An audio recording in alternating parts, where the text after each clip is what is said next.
Now it's time for another look into the Strictly Come Dancing wardrobe. We all know it takes two to tango, but what should you be wearing when you dance it?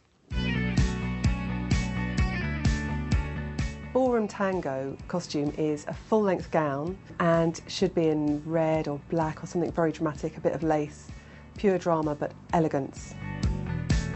They move fast and then they move very slowly, and the very slow movement needs to have a weighted skirt that will move and keep the movement going even though they've actually stopped.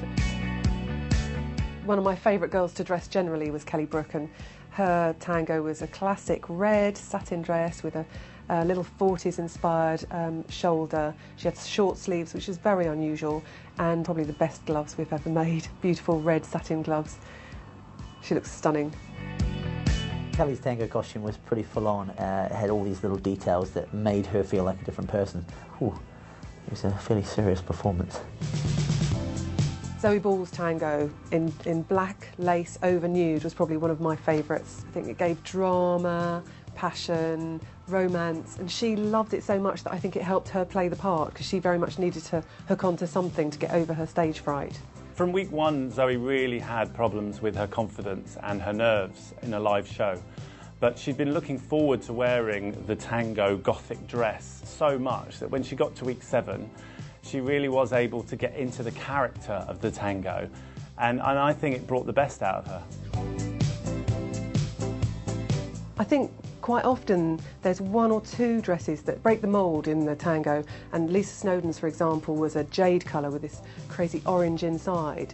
I was a little bit shocked at first, almost panicking, like what is this? But then I looked at the dress. It was a stunning dress. It was one of the most beautiful dresses I've actually seen on Strictly. I loved it, and when she came out and did the dance, it worked perfectly. The boys in the ballroom tend to wear a tail suit. But the tangos are one chance to change it slightly, and we put them in a tux jacket more often than not. It's become much more the norm. The men sometimes go out in what we call a shorty. It has to be tailored because, of course, when they put their arms up, it has to sit flat. And they normally have a tie that will match the lady's outfit. Unfortunately, the boys are just matching accessories to the ladies. So, of course, what happens is we get matched with their outfits. And, you know, as in life, as in dance. Please welcome fashion designer Nicola Atkinson and the Daily Telegraph's fashion director, Hilary Alexander. Guys, thank you for coming in. Randomly, I'm going straight to a forum comment, if that's all right. Yeah. It's from Tango Queen. She says, what an amazing job the wardrobe ladies did for Blackpool. The dresses for every single dance were stunning, most befitting of the most famous dance venue in the world. Everyone looked fantastic. Well done. Oh, it's very lovely. It was a lot of work. I mean, together with the individual dances, there was a group pro Vinnie's What, then there was a swing, there was... Was it quite stressful? It must have been. It was really, really hectic. There were 60 outfits in total, and it all had to be ready a day earlier because obviously you had to travel up to Blackpool. And it was just a case of being extra prepared, making sure there's lots of zips and anything that we might need, anything in case any problems came along. But when we walked into the Tower Ballroom, it was just so breathtaking. I thought, this is just going to be such an amazing show. It's just going to be worth it. And when I saw a bit, I managed to peek, you know, sneak down and have a little look. And it was just so amazing. It really had such a buzz. And, yeah, it was so worth it. You know, all the hard work really paid off. And the dances were amazing. I mean, Hilary, do you remember we were saying they have to be big and bold? Like... they were. The way they covered the floor. I know. Breathtaking. Hilary, we just heard Darren Bennett say there, all sort of boys just have to match the girls. Is that the same as in high street fashion or couture fashion? No? Absolutely not. I mean, look at Johnny Depp. Yes. Keith Richard. Yes. Even Bill Nighy. Yes. Elton John. Rod Stewart used to wear leopard print leggings. It's so true. Come on, guys. You know, the clothes are out there as long as you've got the confidence to wear them. Yeah. I like it. And the legs. And the legs. And some of the men do. I mean... You know, Phil Tufnell loves it. He can't get enough sequins. Ricky Whittle, they're going for it this year. No, it's good. Let's have a look at some of this week's dresses. We start off with Jade. She's doing a tango. This looks magnificent. Is this a tangerine? What colour is this? This is orange, so it's quite a hot orange with black accents. So this is going to be really amazing. The very traditional tango, very dramatic. So you've got the lace over the bust area, and then you've got like a wasp corset, which is actually a separate separate corset, which will clinch in the waist, and then a satin skirt with 7 panels with a split right up to the thigh, so it'll look amazing when she moves and kicks. We have changed the dress a little bit. Now at the hem of the dress is going to be lots of frills, so extra drama, so it's just going to be a really full-on drama dress, really. Oh, do you love it, Hilary? I like the idea of frills. I love it. I mean, I think, to me, the corset's very agent provocateur. Yeah. Very, very sexy, and incredibly sort of cinched in, very dramatic. I like that contrast between the black lace we've got and that here. kind of neon orange. Oh, look, we brought it electric. Samples here. So this is over the top at the bust, and then you've got the satin skirt, the hem, and it's going to have velvet trims as well. Oh, it's going to be So absolutely really, wonderful. really... It's boudoir meets ballroom. Yes, like it. I like it. Let me have a quick question with you about the length, because there was one week when Jade's was long. I'm not saying that in the back. I mean, what do I know? But how does that work? Will you have to take it up more? Or? Yeah, no, I mean, the frills are actually going to be embroidered onto the top of the satin skirt, so it shouldn't be a problem. But, you know, Dress Run will make sure that that's OK, and I'm sure Jade will let us know if she feels like it's too long, and we'll be backstage whipping it, you know, up, taking it up under the sewing machine, so it could be hectic. Let's have a look at Natalie's foxtrot dance.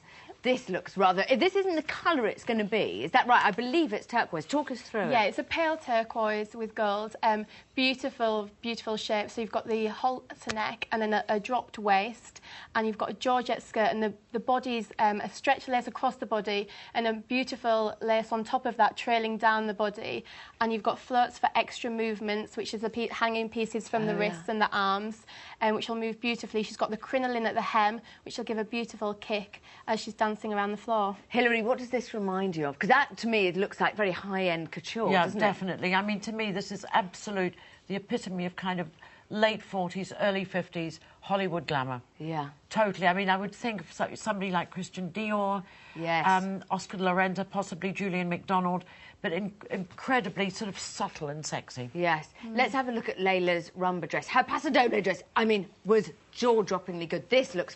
She looks great in fringing. Yeah, so rumba dress, you can either go 2 ways with rumba. You can go for the passionate and seductive rumba, or the more elegant and romantic and soft, which I think this is what this one will be. It's from the neckline right down to the floor fringe, which is all individually placed on. So the basic dress underneath, and then this is the fringe. So what you would do is you'd cut off the trim at the top here, and then you'd individually place about 3 pieces of fringe on. So it's all of the dress, which is really, obviously, takes lots of hours. So how many people will be working on that dress alone?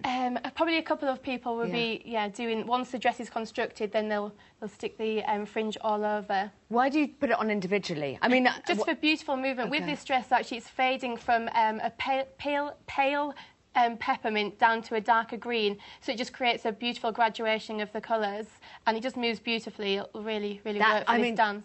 Hilary, don't you love... Everybody should have one. That sounds amazing. I think the idea that it graduates to different colours. What I like about it is the fact I think that Layla's becoming queen of the fringe. Yes. Yeah. She really knows how to work a fringe. Think of those black fringe trousers. I know. That'll be... Very quickly, I just want to have a look at Ali's dress for the cha-cha. We don't have long, but...